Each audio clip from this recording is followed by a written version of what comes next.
এত দেরি করে এলি তুই? আরে আমি ডাক্তারের কাছে গেলাম, তারপরে আসতাম না, এত পায়ে ব্যথা, কারণ যাই গিয়ে একবার তাহলে দেখা করে আসি। মায়ের তো দেখলাম তালা দেওয়া। হ্যাঁ, মা কোথায় গেছে? ওদের আবার এখানে দোকানে ঢুকে গেছে নাকি? সোনু দেখ না, তোকে দেখেই তোর কোলে উঠে যাচ্ছে। হ্যাঁ, ও তো মানে আসলেই ও ছুটে ছুটে আসে, একটু থেকে আবার চলে যায়।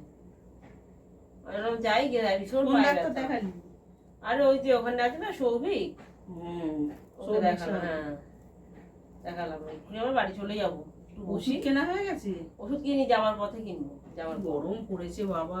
আবার বৃষ্টিটা হলো না, একটুখানি কি বৃষ্টি হলো তার ঠিক নেই, আর কি গরম। খুব গরম বাবা, এত গরম পড়েছে। প্রচন্ড গরম, প্রচন্ড গরম। আজ আবার খুব কষ্ট হবে। জল খাবি বললি তো, এনে? হ্যাঁ, দে তো জলটা খাই। এত গরম পড়েছে বাপরে বাপ। দেখ তো মা আসছে নাকি, দেখে আসি বল। হ্যাঁ মা আসছে, দেখা আমাকে দেখা করে তো আবার চলে যেতে হবে। যা গিয়ে দেখা একটু। যাই দেখে আসি মা আসছে কি।